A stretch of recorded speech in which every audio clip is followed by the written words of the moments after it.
It's 12 o'clock on a Wednesday, and it's time for... No, it's not 12, it's 5. I was going to say what? It's 5 o'clock on a Wednesday, and it's time for... Craig and Ryland's Magic Review Show. I'm Craig. I'm Ryland. Welcome back to another review show right here on... Magic TV. Absolutely. I reckon pretty soon you're going to be like growing out of Magic TV. Your own Instagram and Facebook is like millions and millions of reach. No, don't go. Come back. Stay. But guys, welcome back to another review show. This is the first one that we filmed since America's Got Talent. Yeah. We came back. We're filming this on a Sunday. We came back on the Friday night late. We got back in about 10:30. Then we woke up on the Saturday at like 7 o'clock to go over to Cambridge because you had that show that you had to do. So you were doing the show in the baking heat. It was hotter over here than it was in LA. Did the show, and now on the Sunday, we're filming the review show. Yeah! Boom! So, first of all, on behalf of the Magic community, congratulations for your amazing performance on America's Got Talent. You were brilliant. I mean, I kind of maybe went a little bit over the top in the audience. He said to me afterwards, I was like, "I love you, Ryland." And he said to me afterwards, he went, "That was really cool, but also a little embarrassing." Little sausage. But anyway, we're back with the review show, and we actually looked at a lot of this stuff while we were over in the States, didn't we? We were preparing for a review show. We need to do this for a review show, and this, and this, and this, and this. And the first one that we're going to look at, the first trick that we're going to look at, is a new item from Vanishing Ink. I'm not going to say any more. Let's get straight into the first review. So first of all, we are going to talk about Chaos Cube, which is brand new out by Vanishing Ink. They actually had this on their stand at Magic Live, and it has now been released to the general Magic community.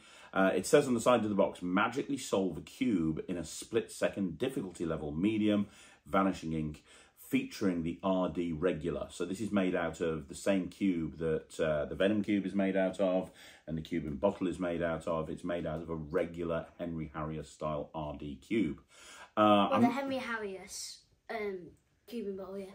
Well, yeah, any cube, the RD cube is what Henry uses. Yeah. What Henry. I know you don't use the RD cube unless you're doing Venom cube or anything. You use other cubes, but this is the cube that most cube magicians use, or most magicians use. But it's been changed. It's been gimmicked to allow you to do the Chaos Cube routine, which we're going to talk about in a second. Ryland has very specific thoughts on this. And you'll see that he's not actually performing this. He performs all the cube material. I don't want to perform it. Yeah, he didn't want to perform it. He refused to perform it after spending a couple of days learning it in America and going through the various different motions with it. He decided he didn't want to perform it, so it was left to me. We'll talk about why in a second, but first of all, this is a performance of Chaos Cube. Wait, no. I just read the price at the bottom. Yeah. No. Yeah. So first of all, this is Chaos Cube by Alfonso Abejuela, I think it is. Got a question. What? How much is an RD regular? It's about £10. How much are some stickers? Can we just look at the performance, please? Yeah.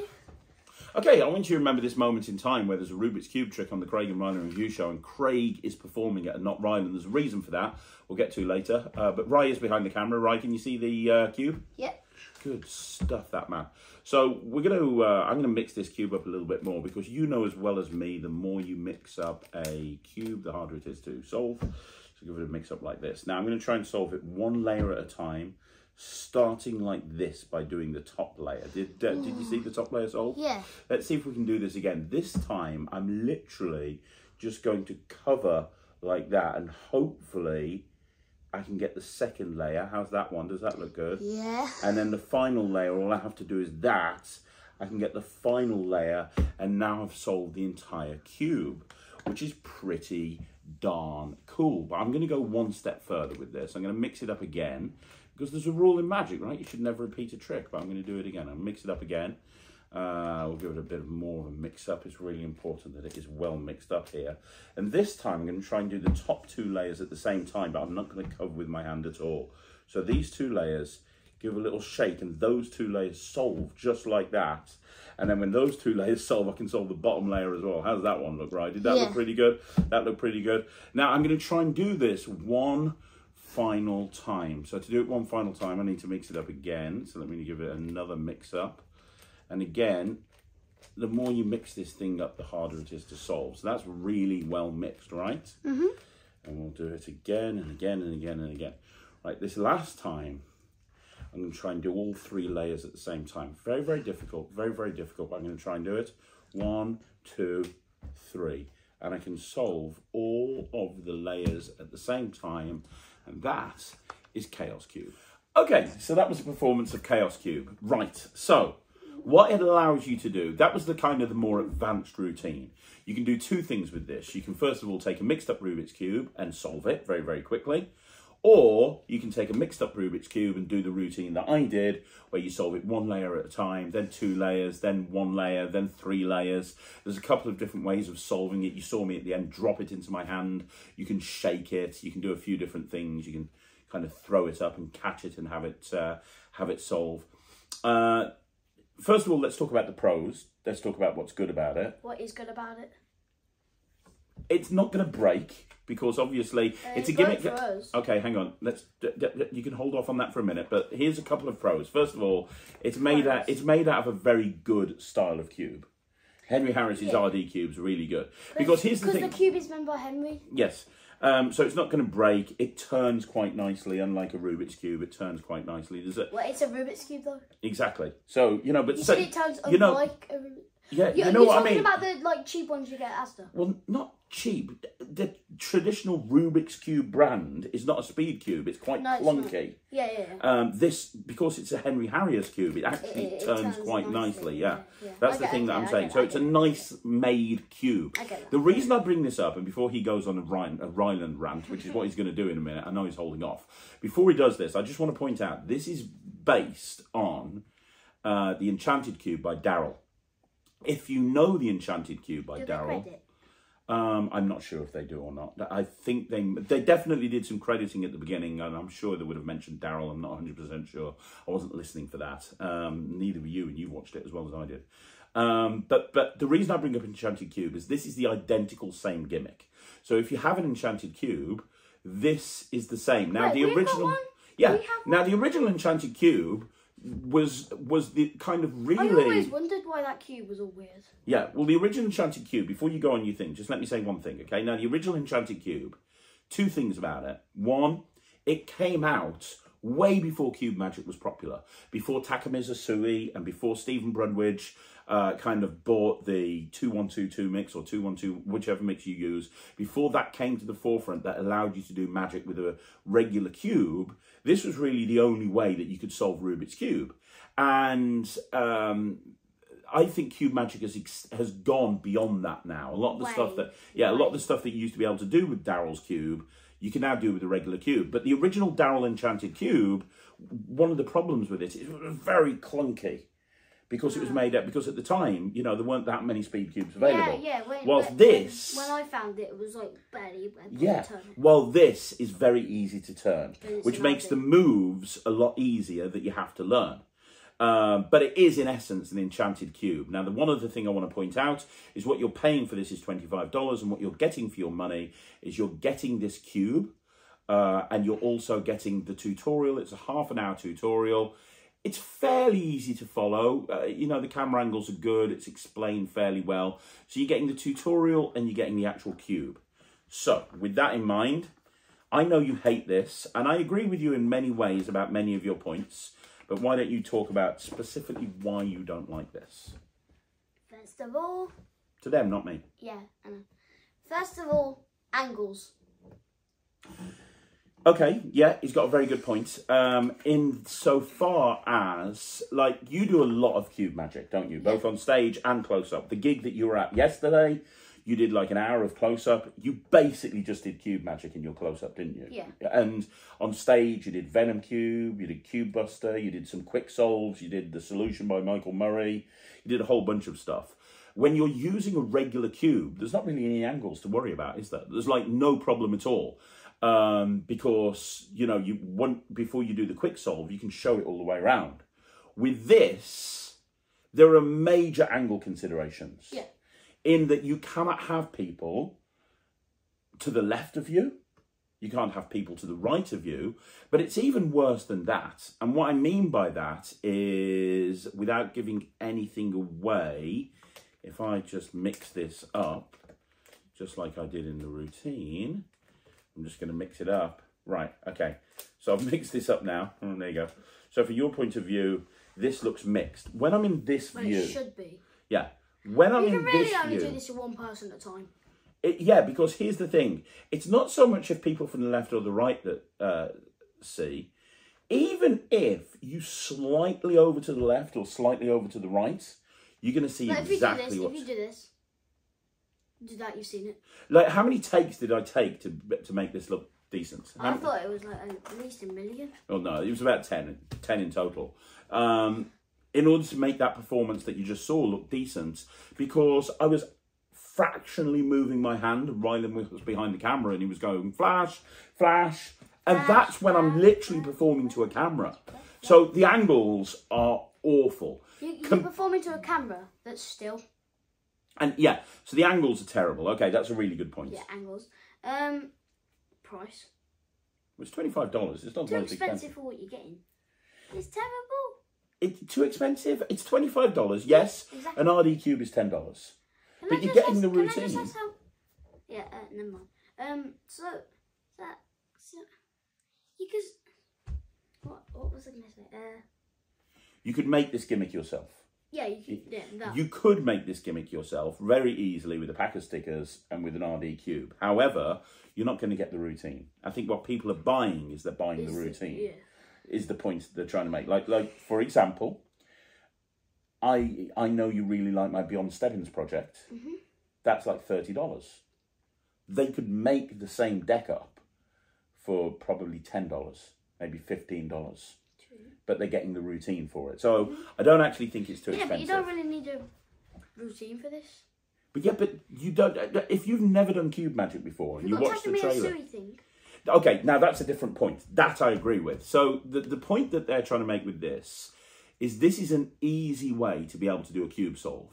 You know, so for people who want to do Rubik's Cube magic, this is an easy way to do it. The point is, I disagree. I don't think this is an easy way to do it. You struggled with it. I struggled with it because of two reasons. One, because it's a gimmicked cube, you've always got those angle issues in play. When you're using a regular cube, there's no angle issues. And one of the things that is most nerve-wracking when you're getting into anything new is, oh my God, where can I do that? What happens if somebody looks from here? What happens if somebody looks from there? With this, you don't have that. Sorry, with the regular cube, you don't have that. But with this, you've got major angle issues. The other thing is, you could say, well, the gimmick cube does all the work for you, but it doesn't. You still have to learn algorithms. Like the algorithm that you have to learn, you spent an hour... It's way more difficult than the Takumi-Asui. Well, it is actually, yeah, because you've got to do 8 moves. The same 4 moves, you've got to do the same 4 moves twice. Well, technically 4 times if you count the Takumi-Asui doing it. Okay, yeah, you've got to do 1, 2, 3, 4, 1, 2, 3, 4. And then 1, 2, 3, 4, 1, 2, 3, 4. Yeah. So 1, 2, 3, 4, 1, 2, 3, 4, 4, 3, 2, 1, 4, yeah, 3, 2, 1. In order to do, you've got to do 16 moves. But then you've got to do those same 16 moves again and again. Each time you mix it up. I'm trying to see if a cube. Each time you mix it up, you've got to do 16 moves. Is the cube in there? Yes. Okay. Be careful, I don't want you to flash it when you take it out. What you doing? Like, so this is like 1, 2, 3, 4, 1, 2, 3, 4, and then that's done. And then you're gonna do 4, 3, 2, 1, 4, 3, 2, 1. Yeah. But with the Takumi-Asui, all you need to do is this. It's mixed up, and then if you just give it a little shake, hide the fact that it's solved. Yeah, exactly. Do that. So it's It's just 1, 2, 3, 4, and then give it a little shake, and then I just want to see where this is, so I don't flash it. Should I see where it is? Hang on, give me 1 sec. You talk, and I'll try to figure this out. Haven't you got a cube? Isn't that a cube? No, it's a 4x4. That's a 4x4. He hasn't even got a cube down here. This is hilarious. I mean, there's all. Wait, there's that.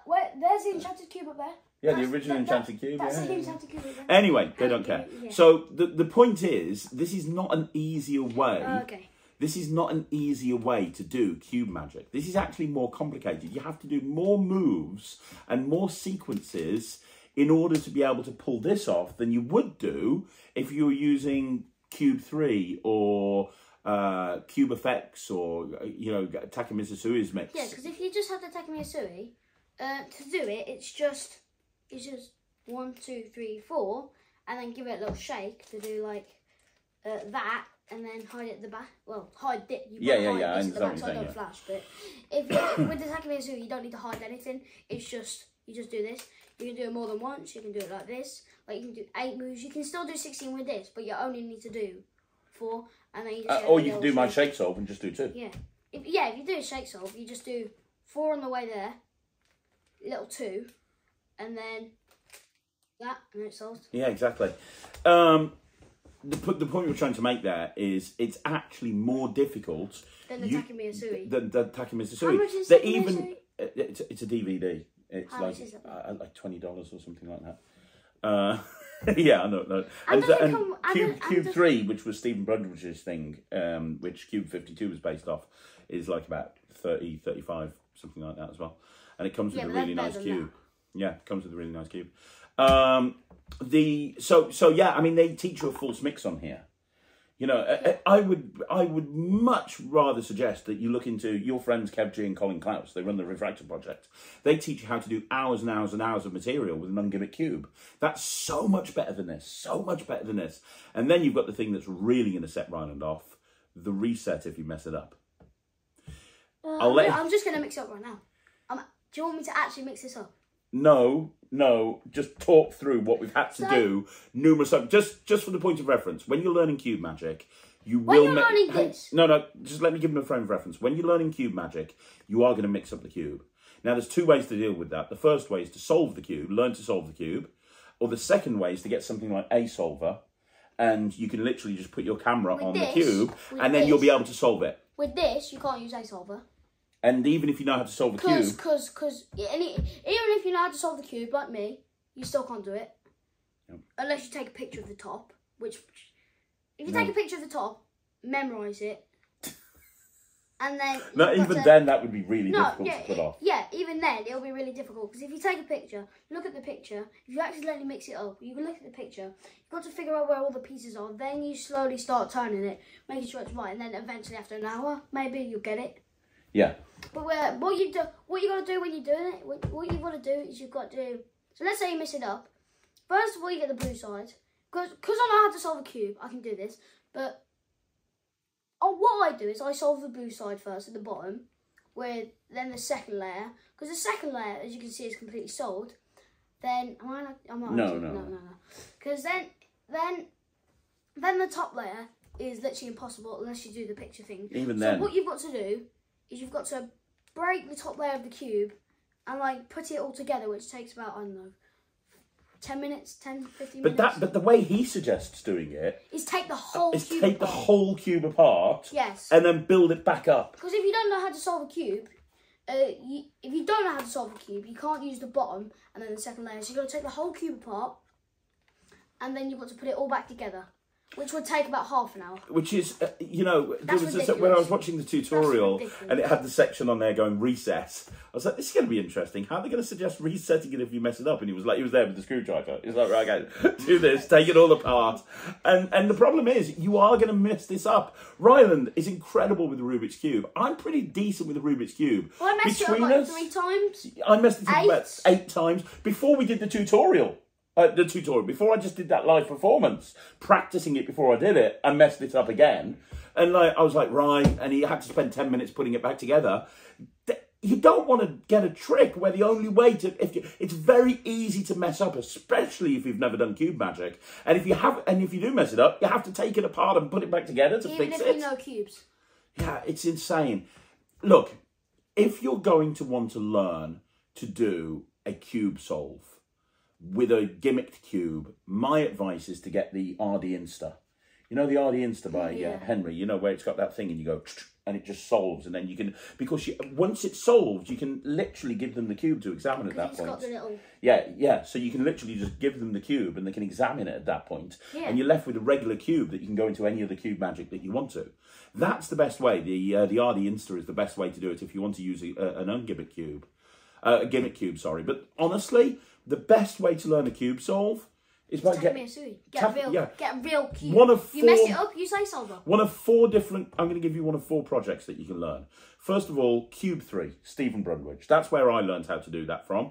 It's a fantastic project. It's still available from all good magic dealers. Second of all, Taka Mizusui. He was the guy that created this whole thing with an ungimmick cube. And, you know, Stephen Brundridge's work was based off Taka Miz. His DVD is still available. The third option is to go to Kev G and Colin Clancy's Refractor Project. You can access for free how to solve a cube.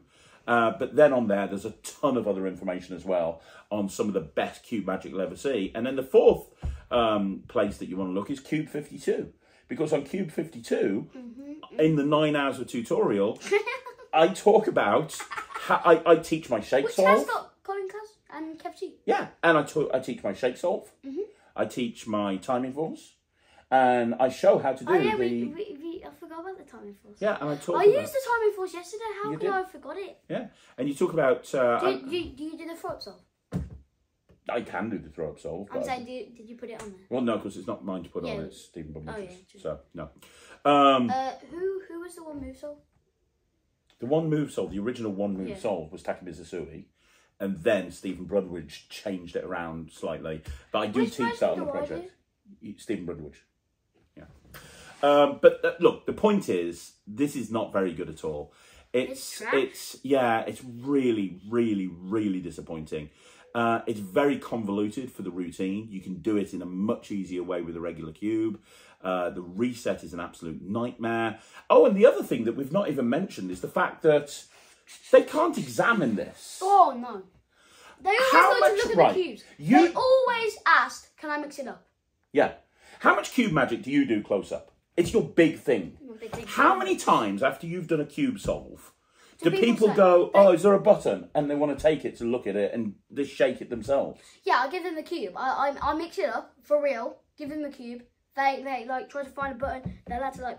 I let them have the cube so they can like press all the little pieces. Then they shake it, see if they can solve it. And then, well, if they actually, I do the 1, 1, 2, 2, yeah. And then I give it to them. And then if they haven't mixed it up or anything, and they've just shook it and tapped it, if they haven't mixed it up, I'll say, look, this is how you do it. And then they say, here you go. And then they look at it and they're like, what? Because they always say, can I mix it up? Yeah. So every time they see a cube and I do the trick, they're like, can I mix that up? So even if you got good at this, and even if you did it in a walk around situation, which you couldn't do because of the angles, but let's just go. Let's just assume. Yeah, you'd still not be able to. People would want to examine it. It's one of these things that people, I know they'd want to examine it, and you can't give them to examine, or look at, or touch, or come anywhere near, because the only way they could examine it is if you mixed it up for real and then gave it them.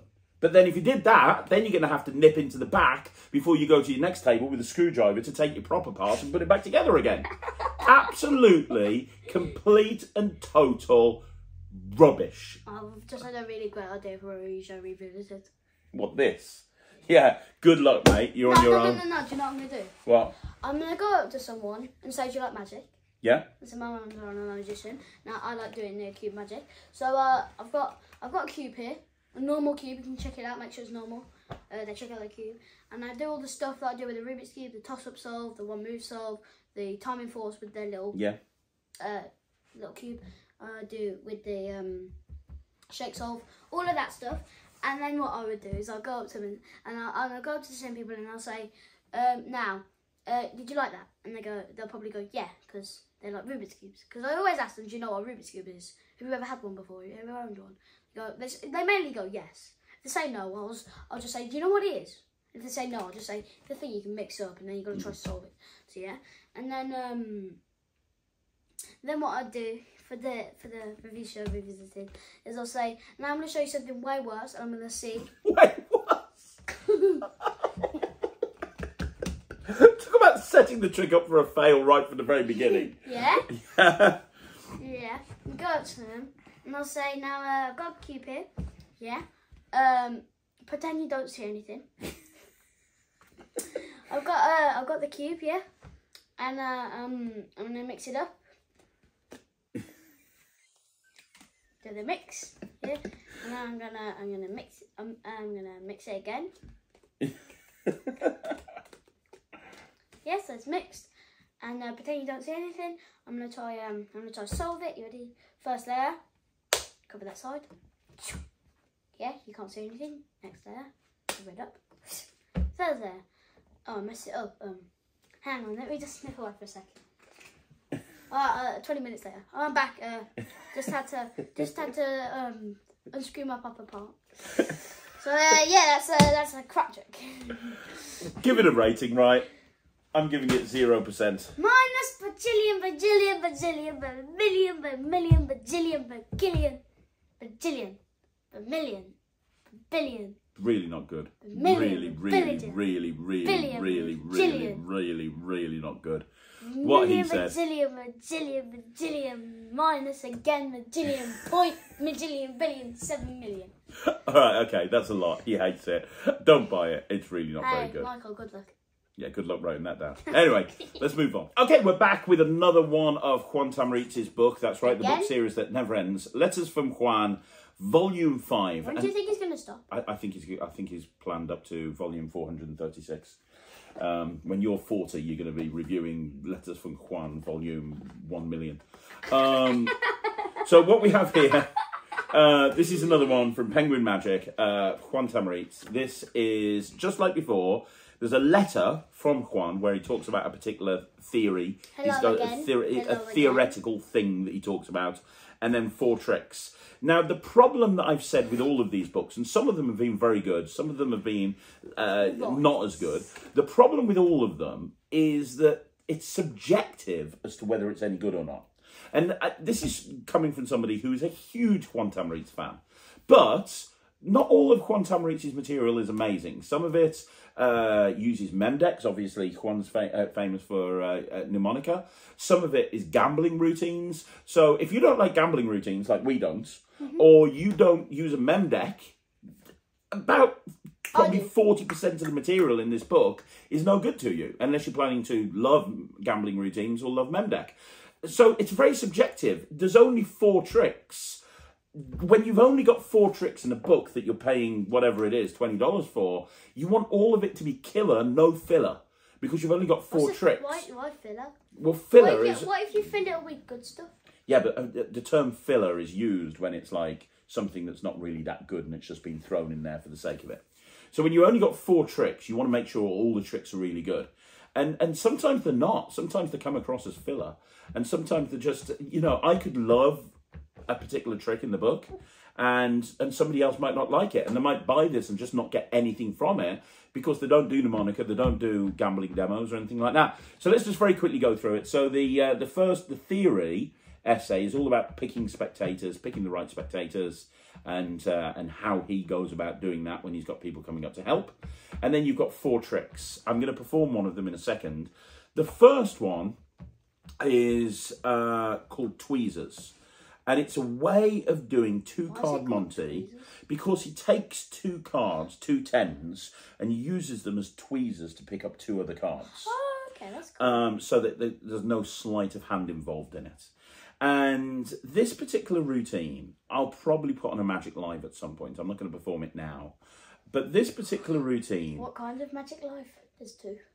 Yeah, one where I just perform a trick at 6 o'clock. Not the convention. No. So this particular routine is okay. It's a way of doing a 3-card Monty style routine, but framing it as like a 2-card transposition. And it's like a 3 or a 4 phase routine, the bent corn transpose in there. But the thing that you've got kind of going for this is an interesting switch from the tweezers position. The problem is, for me, it comes across as a little bit obvious. I've shown it to a couple of people now whose opinions I respect. No, I haven't done it in a gig situation yet because I'm not confident with it. I've shown it to Mass. I've shown it to a few different people. Friends. Yeah. And am I your friend? Yes, but you've been busy with AGT. Oh yeah, I was busy. Yeah. And I've shown it to a few people, and it just doesn't. The main move. Anyone who's got this, you'll know what I'm talking about. The main move comes across as a little bit obvious to me, and I don't think it's going to fly in the real world. That's my opinion. I just don't think it's going to work. But I'm going to carry on working on it because I like the idea, but I'm not too sure. The next one is called Duplex Transpo. I'm going to perform this for you, Rye. Okay. Just so you see what this is. This is the second trick in the book. It's called Duplex Transpo. It uses a regular deck of cards. Let's have a look at that. Okay, I'm going to show you a card trick, right? Yeah. And you can shuffle those if you want to. The nice thing about this trick is there's no gimmicks, there's no extras. It is fastidio from a shuffle deck in use. Yeah. Are we good? Now you, my little compadre, are going to do everything in this. A compadre means my friend. Yeah. You're going to do everything in this trick. Okay. You're my little friend. We'll start off by taking those cards, turning them face down and holding them in dealing grip as if you're about to deal the deck of cards. Can you do that for me? Now I'm going to take a card, the 3 of hearts. Are you happy with that one? Yeah. Because you're going to shuffle them into any position. Actually, I said you were going to do the trick, so you can do this yourself. Yeah. Do me a favour. Deal the 3 of hearts down to the table there, face down. Very good. And we'll take the next card. We've got the 10 of spades. Okay. I'm going to hold this here. Now I want you to watch. All you have to do is snap your fingers and then just reach and throw. No, from that card. Okay. No, you're going to throw from here over to here. Okay. That's very good. That's very good. So we have the 3 of hearts and the 10 of spades, right? And you've done everything, but now the 3 of hearts is over here. And if the 3 of hearts is over here, the 10 of spades is over here, and you did everything. What? Okay, be honest with me. Did you like that? Be honest. To be honest. Be absolutely It complete. was clear. It was how? Yeah, I mean, it's very clear. I didn't know it, no. And this is my point. When you're buying a book with only 4 tricks in it, in all honesty, when you one of the tricks shouldn't be a way of framing a double lift in a different way. Like that is literally the oldest. You put it that way. That is literally the oldest trick in the book. Literally the oldest trick in the book. Now, what Juan's added to it is taking a double from the spectator's hand, which has been done before. I've seen it being done numerous times. But when you've only got 4 tricks in a book, you want to make sure that all of them are at least like whoa, or you know. And that was just like, okay, it's a slight wrinkle on something everybody has done from time gone by. I don't see why that's in the book. If you're only going to have a book with 4 tricks in it, I think you need to make sure there's some bloody good ones in there. and you know, it's all right at best. The next one's polyphony, which is this is probably the best trick in the book. It's a multi-phase routine where it's a multi-phase routine. It's got an ambitious card in it. It's got a reversal in it. It's got colour changes in it. It's an interesting trick. It's pretty good. It's okay. There's some tricky moves in there. That's the other thing. A lot of the routines in here require a lot of sleight of hand. Some of the stuff I've performed out of these books in the past is very, very difficult and requires a lot of practice. But that's all right. And then the final routine is impromptu total coincidence. So total coincidence is a routine that used a lot of memorization that Juan Tamariz put out years ago. He's got a way of doing total coincidence. Yeah, he's got a way of doing total coincidence, but with a regular shuffle deck of cards in use, which is good. The only problem is, in order to get into the position that you need to be in, there is so much procedure. You know, you joke sometimes about me doing long, boring card tricks. If you watch this, I think that you would have fallen asleep within 2 or 3 minutes into the trick. Because in order to get yourself into a situation where it's impromptu, you've got to separate the cards into red and black. Then you've got to do this kind of pre-trick, which stacks the cards, which involves taking the red cards, having somebody pick a red card, and then having it returned to the pack, and then spreading them out on the table and go, right, I'm going to try and take 3 cards out that aren't your card. That one, that one, that one. Are they your cards? No. Okay, good. I'm going to take this one out and this one out and this one out. And you do that 12 times. Like, it takes about 2 or 3 minutes to do that 12 times. And that's before you even... I'll be like this. That's before you get into the trick. That's before you get into the trick. And he says in here...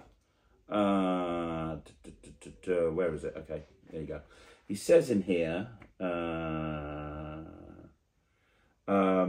the good thing of this way... The good thing about this procedure... is that it's accomplished in the midst of the excitement of the spectators as they confirm that you are right about your discards, calling in unison, yes, every time you ask them, am I doing well? I just don't see that. If I'm spreading a deck of cards out on the table and I go, I don't think this is your card, am I right? Yes. I don't think this is your card, am I right? Yes. I don't think this is your card, am I right? Yes. 8 cards in, they're going to be like, effing get on with it. No, they're not my cards. Your job is to find it. Like, I just think it's... And that's before the trick even begins. There's a way more procedure after that. So this is, for me, the weakest letter from Juan that I've seen so far. I just saw something at the back when you're like flipping through. So when you're going through earlier, I saw something like, what was it? I see that. It says that. What's it mean? Oh, it's just a reference to his book that he wrote before called Sonata. Oh. Yeah, so that's where the original Total Coincidence was published. So look, I don't want to be the guy that's slagging off Juan Tamariz. He's a legend. I do so much Juan Tamariz material. But out of the 4 tricks in this book, one of them is the longest and most boring setup to a card trick I've seen in my life. One of them is it's an interesting amalgamation of multiple routines put into one thing, but it's not really. It's the sort of thing that you would have come up with yourself if you do an ambitious card and a color changer. One of them is just a double lip. It's a double. It's a trap. It's the oldest trick in the book with a slight wrinkle. And then one of them is a trick that honestly I don't think would work because I think it's too obvious.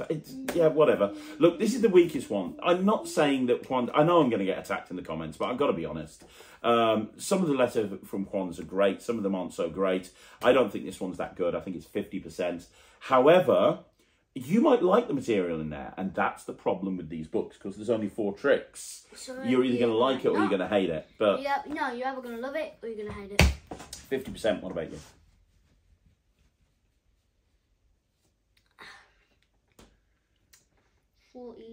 49%. 49% from Ryland, 50% from me. Let's move on. So the next one we picked up from the Magic Apple when we were over in America. Predicto. We picked up Predicto when we were over in... good. Yeah. Now, you did this on Instagram when you went to Medieval Times. On the last night of LA, we went to Medieval Times. Let's fight and joust. Yes, fight and joust. It was a lot of fun. And when we were there... Ryland performed a trick to Thea quickly and she performed Predicto. This is very, very basic. It's very, very simple. But it's one of those tricks where, honestly... Thea became the queen. Yeah, she did. Yeah, she actually was given the queen. The queen, the actual queen, put a sash on our knight and then the knight gave it to Thea. Yes. And Thea was the sash. Thea was the queen. So she grew up from being a princess to being a queen that night, which was great. But anyway, less about medieval knights. Let's talk about the trick. I'm going to show you the performance. You put this on Instagram. I'm going to show you the performance of it so you can see exactly what it is, and then we'll talk about the prediction here. Now, Thea, I've got some cards with all my different favourite superheroes. As you can see, they're all different. Yeah. So what I want you to do is I want you to touch anyone. Go. Just touch anyone. That. You sure? Yeah. That. You see that? You got that? Yeah. You got that, yeah? Yeah? Now put that there. Now in the envelope, I actually had a prediction. Do you want to see the prediction? The prediction is... Black Panther. Was your superhero Black Panther? Yeah, was it? No. Was it Wolverine? You see I had a spare? Was it? No, you see I had another spare. Was it Thor? No. I had a spare. One more. Look, the Flash. Was it? No. Oh, you see if I actually do this, put them all together. What's your superhero? Spider-Man. Yes! So that's Predicto.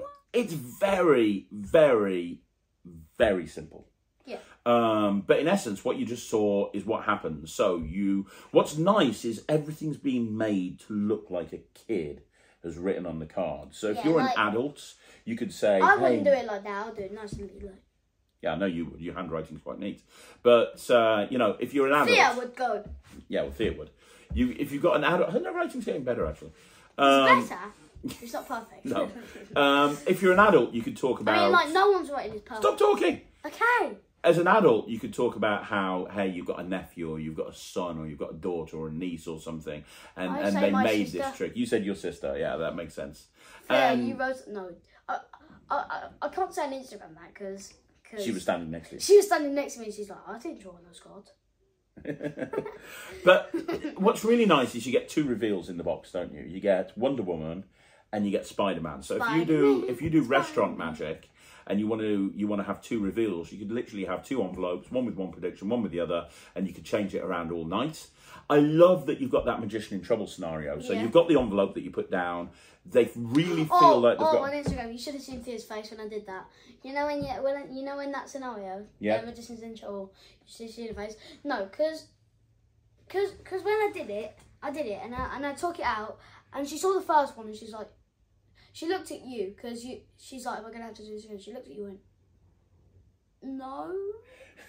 And then I pulled it out. I said I had a spare, and I've got another one. Was it that one? And she went, no. I pulled another one out, and she said, is it this one? She said, no. And then I pulled the last one out, and I said, there, this is my final one. This has got to be a card. Is it that one?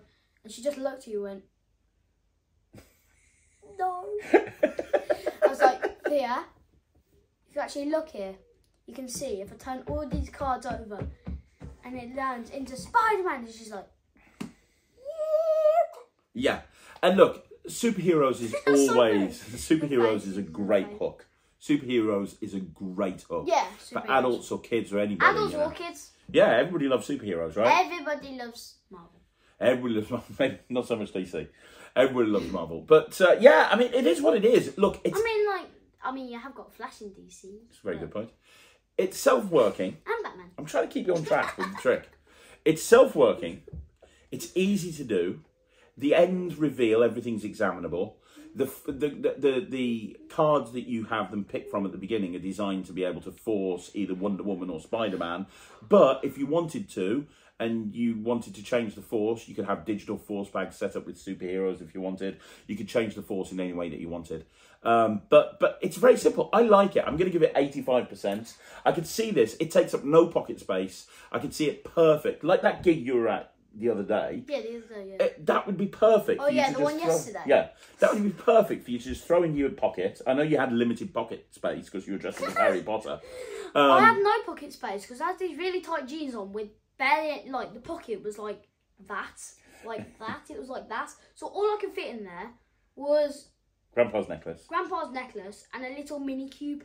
And he was walking around carrying a cube. His walk around set was 2 drinks, Grandpa's necklace and cube magic. Grandma's miracle. Yeah. Miracle and cube something magic. But if you know, I could see if you had a shirt pocket. I had a cloak on, and the cloak didn't have any pockets. So. And it was fairly hot, yeah, no. And yeah, it was like 31 degrees, wearing a cloak, and it came with a scarf. And he said, "You're wearing a scarf," and I'm like, "No, I'm not." Anyway, I'm giving it 85%. Is it going to be in your act? Are you going to do it close up? What are you going to give it? I feel like I should do it, but I don't know. It's up to you. What do you think? I don't know whether you'll do it or not. You love superheroes. It's really easy. I think it fits me. It does fit you. I think it's great for you. I can see you really getting good reactions from this. I think it fits you more than me. You know what I'm going to give it? What? 79.5, because I don't know. You don't know? Yeah. So 79.5. 79.5. I guess that means you don't know. You yeah, don't know if you you're could go either way. Well, maybe we'll get you to do it in a review show revisited. Yeah. And you can get, if you get good reactions from it, you're going to do it. Yeah, if I get good reactions from it, yeah. And if they're like, I feel like that. If I do it to a couple of people and they're like, I'm like, if they're like that, I don't know if I'm going to do it. But if they're like, wow! Not like that, but if they're like, what? Not like that, I'm going to do it, yeah. Fair enough. If they're like slightly impressed, yeah. If they're like, well, I'm going to do it. 85% from me, 79.5% from him. I'm still laughing at Thea's face. Look. No. It's time to move on. Let's move on to TCC. Okay, so next up we have The Paper Cut, an idea by Elvis Zheng, and it's from TCC. I know, cute panda. Why is there a panda in there? It looks so cute. Because that's one of the force items in here. Now, this reminds me a little bit. This reminds me a little bit of 21st Century Phantom. And over here in the UK, almost everybody does 21st Century Phantom. Is it really good? I've never done it. It's one of the few tricks that has never appealed to me. But I've seen lots of people do it and kill with it. You saw Richard Jones do this on stage. Do you remember when we went to that? Oh, no, you weren't there. No, you might have been. No, you weren't. No, you weren't. You didn't see it. I went to a magic convention called the Wessex Magic Convention and you weren't there. I didn't go there, no. Yeah. But I did. I've got a trick like that. I saw Richard Jones I've got a trick like that. Yeah. But this reminds me a little bit of 21st Century Phantom. Isn't it like it works kind of like the same way as the restored newspaper? Yeah, kind of sort of thing, yeah. In a way. The original 21st Century Phantom was popularised by Oz Perlman through, or I think it might have been created from Oz Perlman, I'm not too sure. But the person who really kind of made it very successful in this country was Dave Bonsall at Prop Dog, because he made a lot of 21st Century Phantoms and different cutouts for different things. Liam Ball does this a lot. You know Liam Ball, the gentleman's magician. You know him. You've seen him a few times. Yeah. He does this an awful lot, and he's got some really nice leather devices that allow you to switch, because the original thing involved a switch. What TCC have done is they've created a force pad that's set up so that all you have to do is take out a piece of paper and you're set up to do 21st Century Phantom. And you've got in here probably enough for about 50 or 60 performances. That's a lot. And you've got Happy Birthday in here. You've got Bruce. That looks like Elvis. That's Bruce Lee in here. You've got Elvis. You've got Bruce Lee. You've got the Statue of Liberty, and you've got a panda. Panda. Yeah, it's so cute. You got the panda. So pandas are so cute. This is not going to be my best performance in the world. Of course, I've never done anything like this. I'm going to try my best. But this is a performance of Paper Cut based on the tutorial, not 21st Century Phantom, but Paper Cut based on the tutorial that TCC put with the product. Okay, so before the camera started, right, I showed you 100 different sort of monuments from around the world on my phone. Sort of like little landmarks. Landmarks and things. And I asked you to think of one. Yeah. And you haven't told me what it is, but you're thinking of one of those, right? I got one. And I also have my pad here. Now the pad is going to become very important, or specifically not the pad, but I need a piece of paper out this pad. This piece of paper here will do. One from the middle. One from the middle. And the reason is I'm going to show you something absolutely incredible with this piece of paper. Okay. Now the first thing I'm going to do is I'm going to fold it up, and I'm going to ask you a very simple question. The monument that you're thinking of, was it located in Japan or the Far East, or no? The reason I ask you that is because there's something that you learn in the Far East called origami. Have you ever heard of origami before? Yeah. Origami is the art of paper folding, right? You can make swans. Well, lots of different things. Well, can you take that pen? Can you just put your initials on that folded up piece of paper? Thanks. Yeah, you can take a piece of paper and you can fold it into a million different things. Doggies and catsies. Yeah, loads of different things. So I'm going to try and do. Well, I'm not going to. You're obsessed with frogs, right? I'm not going to do any paper folding here. Well, I'm not going to try and. I'm not going to. Well, I am going to do some paper folding, but I'm going to try and do paper cutting. This is like origami 2.0. This is like the next level of origami. It's like you're making like a snowflake. Yeah. You're probably thinking like snowstorm, because you do snowstorm, don't you? Yeah. Yeah, no, I'm not doing snowstorm or anything like that. But this is very difficult. And as I do this, I want you to think of your monument. Can you do that for me? Thinking. Are you thinking?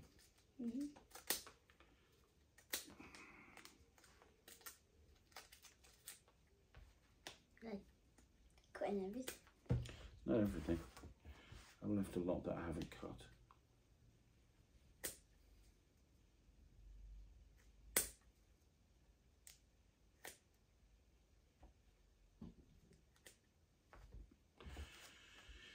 Okay, for the first time, what was the monument you were thinking of? Statue of Liberty. Really? Oh, should have done that. Statue of Liberty. All right, there we go. Statue of Liberty, yeah? Maybe just...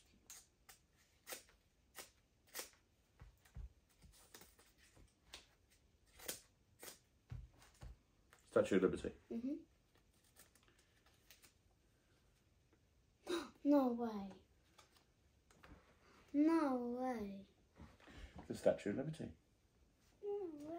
What? So there you go. That's paper cut, and you know, this is I really like this trick. Yeah, it's a good trick. You have to force one of those 4 items. What's nice is the pad is set up so you can change it every time. So if you're doing 4 tables, you have a different reveal on every single table. They go through a force. They go through the old list force where you go down with the scissors and they say stop and you cut. The force you were going to use on your original Britain's Got Talent audition. Do you remember? Oh yeah, well we had to like print all these pieces off and I was practicing that and I just couldn't get it. And then you're like, Amanda, say stop. Yeah, you really sucked at that, so we had to change the forcing method. That's what they go through, but you could use anything to force this. So genuinely, when I did this on Ryland, I used digital force bag before the cameras rolled. And that's what I used to force it. The point is, if you like 21st Century Phantom, and I don't do 21st Century Phantom, it's just never appealed to me. I've seen some incredible performances of it. I know it goes well in the real world, and I've seen Richard Jones perform it live on stage as his opener and get a killer reaction to it as well. So I know it's a great trick. It's just something that I've never bothered learning. I've never been interested in learning. But if you do 21st Century Phantom and you want to be set up to immediately be able to do it again, this is great because the pad is specially made by TCC so that when you've finished it, you can put it away in your pocket and you can bring it out and you can do it again and you can do it again and you can do it again with no prep in between tables. And without having to carry lots of pieces of paper around that you need to switch in and out, you've literally just got this one pad. I'm sure if you do 21st Century Phantom, you'll do it a lot better than I did because literally that's just after a half an hour's practice. If you've never done 21st Century Phantom, it's a great trick to be able to do as a reveal of a force item. The only thing to consider is that you don't have a choice. It's Statue of Liberty, Panda, Bruce Lee, and Happy Birthday, and those are the 4 that you've got. It's still not going to make me want to do it. I'm still not going to do this. Why does it look so much like Elvis Presley? Oh, I don't know. Maybe Bruce Lee looks a little bit like Elvis Presley. I don't know. Does, doesn't it? Yeah. Would you do this? Is this something you would do? It's just no, not really. Yeah, it's not my sort of trick. That is not. Oh, there you go. Whatever. That's not to take anything away from TCC and their product. The pad is very well made. The idea of having like 50 or 60 cutouts ready to go built into the pad is a really great idea. It's just for me, I don't do 21st Century Phantom, never going to do it. So for me, it's 79%. I think it's a really good trick. It's just not something I'm going to do. What about you? Yeah, I'm not going to do it. It's 79. 79% from Ryland, 79% from me. It's good if you are into cutting paper into a reveal. It's just not something we want to do. Yep. We've got one final trick to look at, and we're going to do that right now. So the final trick is another one for the Magic Apple. It is their version of the long card. And when we went into the Magic Apple, they just had these in. This is brilliant. We got like one of the first ones. Yeah. Now, if you don't know what the long card is, the whole idea is it's a big long card. And you can kind of say to people, did you pick the, you force the 8 of hearts, and you go, did you pick the 8 of hearts? Sorry, did you pick the 3 of hearts? No, how about the 4, 5, 6? And you can take it out your pocket, and as you do, you then end up with this massive card with 8 hearts on it. It's a classic. What Magic Apple have done is they've taken it and built it into a pen. Sound weird? This is the performance that you did on Instagram. He picked this up, and a couple of days later, he performed this for Instagram. I think this is amazing. Let's have a look. Okay, so got my dad behind the camera. Hey. Now, Dad, just say stop. Stop. Okay, there. Now look at that card. Don't let me see. Got it. I'm going to cut it into the middle. Well, that's a green card. Got it. There. Put it into the middle. Now I'm going to take my... Where's my magic wand? I can't see it. So I'll just grab this pen that I just saw. So I'm going to grab the pen, yeah? Yeah. And I'm going to wave it like that, yeah? Bang. And now, it's at the top. No. No. That wasn't your card. No, it wasn't. Same card. No, that wasn't my card. No, the only thing is, I was actually joking. You see, I put a reel in the pen. This isn't ink. It's a little reel. Look, if I take it out this side, yeah, you can see that it is the 3 of diamonds. That was your card, wasn't it? Well, it was a diamond, but it wasn't 3. No, was it the 4? No. The 5? No. I'm just joking. Was it the 6 of diamonds? Yes. What? So there. I mean, what do you think of this? You're the one that's been going out and performing this. I think it's cool. You like it? Yeah, I think it's really cool. Like the moment where like it's like the 3 of hearts, they're like no, and it's 7 the 4 of hearts. No, yeah, no. yours is built up with 6 of diamonds, I think, isn't it? Yes, diamonds. Yeah, 3 of diamonds. No, 4 of diamonds. No, 5 of diamonds. No, 6 of diamonds. And then when you put it out all the way, you say the thing is it doesn't go any further. So your card must be the 6 of diamonds. And then you put the pen away and you reset. And it's a real working pen. I've just had a really cool idea. What's that? You know that trick where you spray it with water? Yeah. And it turns into the 6 of diamonds? Yeah. What if you had that built into a pen? Oh, that'd be good. Yeah. Well, this pen thing... So you have it and it's like the 3 of diamonds. You're like... No, you have it and it's like... Was your card the 3 of diamonds? No. Well, I'll tell you something. Look. Yeah, that would look very cool. It is now the 6 of diamonds. Was your card the 6 of diamonds? That would look really cool. You know, the first person I saw do anything with a pen like this, where you pull something out, was Nick Einhorn years ago. He had a version of this pen where when you pulled it out, it was a big sheet of paper and it had loads of different cards on it, and it looked like all of the cards were different. But you could only see, even though there were loads of different cards, you tell them to look at a card and remember it, and they could only think of one of 4 cards. And then you could use some very basic fishing. How does it look like all different ones? So it was like you could see that there was like a red queen, but the pip was covered up, so you couldn't see what the red queen was, so they couldn't think of that. And you know, you could see there was a spade there, but you couldn't see what because it was covered up. It was like, imagine you had a deck of cards and they were all laid out on the table, but they were all like covering each one up, so you couldn't.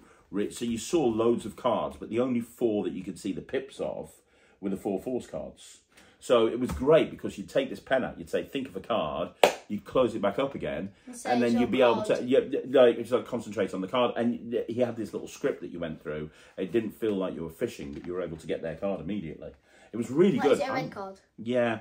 I used to do that for years, and I lost it, unfortunately, and Nick doesn't make them anymore. You lost it? Yeah. I'm going to find it somewhere. Well, no, it got lost at a gig. Daddy, I want to find it. Maybe if enough people ask, Nick will bring it out again. I don't know. Yeah. But this is a really good version of that. Like, well, it's not a version of it, but this is using the same style of pen.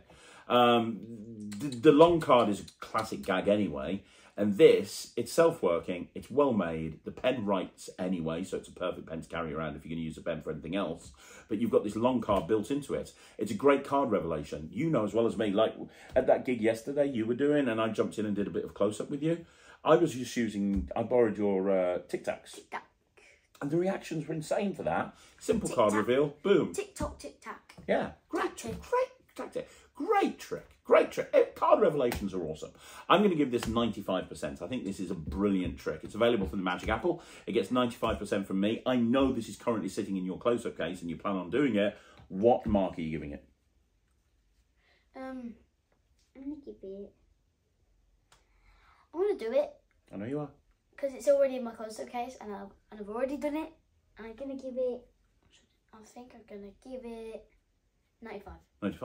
95% from Ryland, 95% from me. If you like the long card, if you want a nice card revelation, this is one that you want to go for. Yep. Just like with Predicto, you can get this from the Magic Apple. There's no research in the bag. There's no research in the bag. There's no research in the bag. And the digger's going to dig up your arm.